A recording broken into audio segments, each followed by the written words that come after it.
श्री गणेशाय नमः। श्री गोपीजनवल्लभाय नमः। श्रीमद्भागवत महापुराण षष्ठ स्कंध अथ द्वादशोऽध्याय वृत्रासुर का वध। श्री सुखदेव जी कहते हैं, राजन, वृत्रासुर रणभूमि में अपना शरीर छोड़ना चाहता था, क्योंकि उसके विचार से इंद्र पर विजय प्राप्त करके स्वर्ग पाने की अपेक्षा मरकर भगवान को प्राप्त करना श्रेष्ठ था। इसलिए जैसे प्रलयकालीन जल में केटवासुर भगवान विष्णु पर चोट करने के लिए दौड़ा था, वैसे ही वह भी त्रिशूल उठाकर इंद्र पर टूट पड़ा। वीर वृत्रासुर ने प्रलयकालीन अग्नि की लपटों के समान तीखी नोकों वाले त्रिशूल को घुमाकर बड़े वेग से इंद्र पर चलाया और अत्यंत क्रोध से सिंहनाद करके बोला, पापी इंद्र, अब तू बच नहीं सकता। इंद्र ने यह देखकर कि वह भयंकर त्रिशूल ग्रह और उल्का के समान चक्कर काटता हुआ आकाश में आ रहा है, किसी प्रकार की अधीरता नहीं प्रकट की और उस त्रिशूल के साथ ही वासुकी नाग के समान वृत्रासुर की विशाल भुजा अपने 100 गांठों वाले वज्र से काट डाली।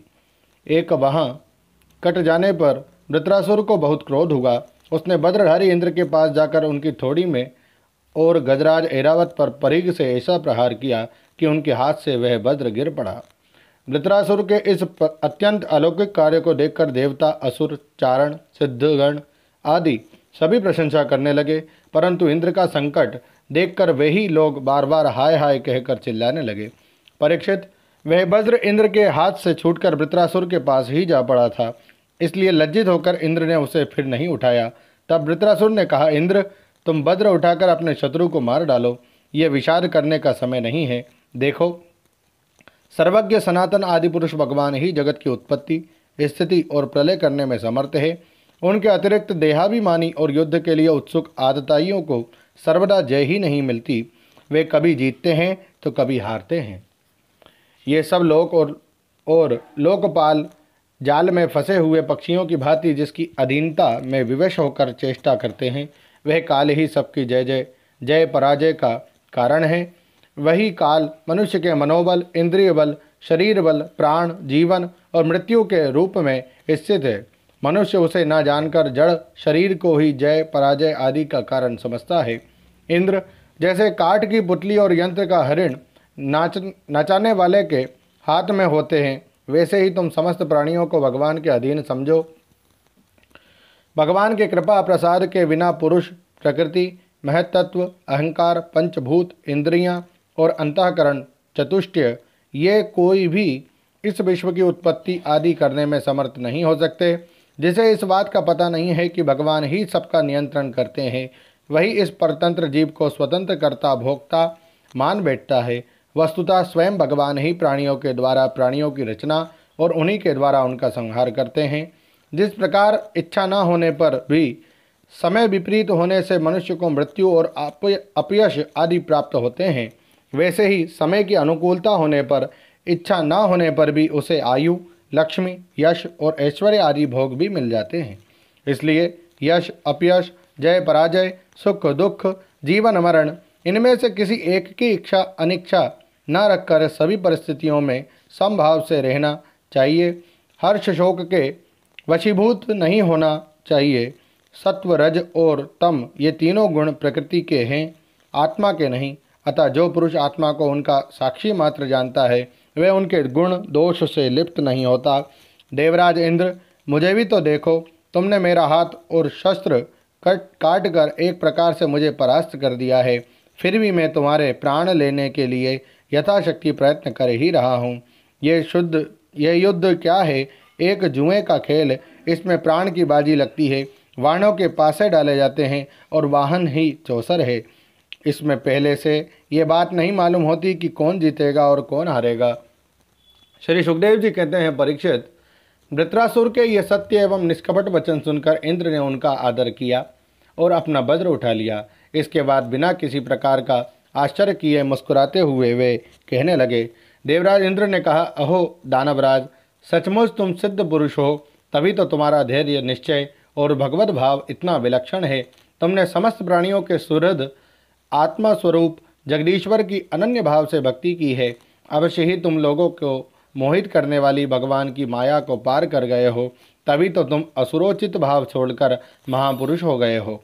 अवश्य ही ये बड़े आश्चर्य की बात है कि तुम रजोगुणी प्रकृति के हो तो भी विशुद्ध सत्व स्वरूप भगवान वासुदेव में तुम्हारी बुद्धि दृढ़ता से लगी हुई है। जो परम कल्याण के स्वामी भगवान श्रीहरि के चरणों में प्रेम में भक्ति भाव रखता है उसे जगत के भोगों की क्या आवश्यकता है। जो अमृत के समुद्र में विहार कर रहा है उसे क्षुद्र गड्ढों के जल से प्रयोजन ही क्या हो सकता है।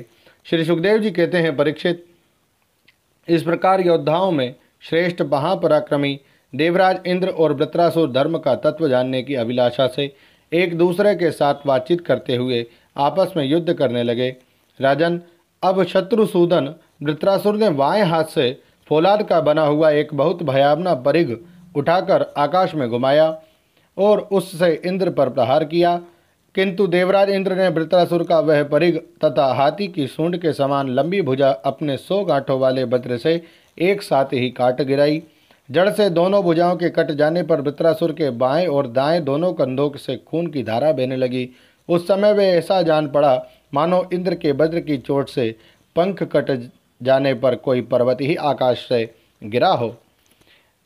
अब पैरों से चलने फिरने वाले पर्वतराज के समान अत्यंत दीर्घकाय वृत्रासुर ने अपनी ठोड़ी को धरती से और ऊपर के होठ को स्वर्ग से लगाया तथा आकाश के समान गहरे मुंह, सांप के समान भयावनी जीव एवं मृत्यु के समान कराल दाढ़ों से मानव त्रिलोकी को निगलता अपने पैरों की चोट से पृथ्वी को रोंदता और प्रबल वेग से पर्वतों को उलटता पलटता वे इंद्र के पास आया और उन्हें उनके वाहन ऐरावत हाथी के सहित इस प्रकार लील गया जैसे कोई परम पराक्रमी और अत्यंत बलवान अजगर हाथी को निगल जाए।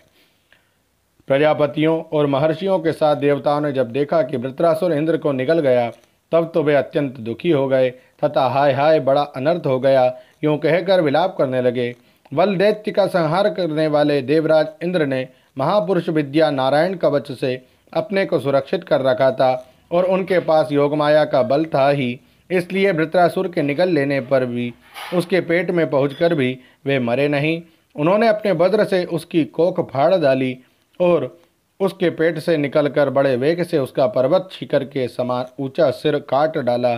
सूर्यादि ग्रहों की उत्तरायण दक्षिणायन रूप गति में जितना समय लगता है उतने दिनों में अर्थात 1 वर्ष में वृत्रवध का योग उपस्थित होने पर घूमते हुए उस तीव्र वेगशाली वज्र ने उसकी गर्दन को सब ओर से काटकर भूमि पर गिरा दिया। उस समय आकाश में दुंदुभियां बजने लगी। महर्षियों के साथ गंधर्व सिद्ध आदि वृत्रगहति इंद्र का पराक्रम सूचित करने वाले मंत्रों से उनकी स्तुति करके बड़े आनंद के साथ उन पर पुष्पों की वर्षा करने लगे। शत्रुदमन परीक्षित, उस समय वृत्रासुर के शरीर से उसकी आत्मज्योति बाहर निकली और इंद्र आदि सब लोगों के देखते देखते सर्वलोकातीत भगवान के स्वरूप में लीन हो गई। ओम नमो भगवते वासुदेवाय। श्रीमद्भागवते महापुराणे पारमहंस्यां संहितायां षष्ठस्कन्धे वृत्रवधो नाम 12वाध्यायः। श्रीराधाकृष्णार्पणमस्तु। हरे नमः हरे नमः हरे नमः।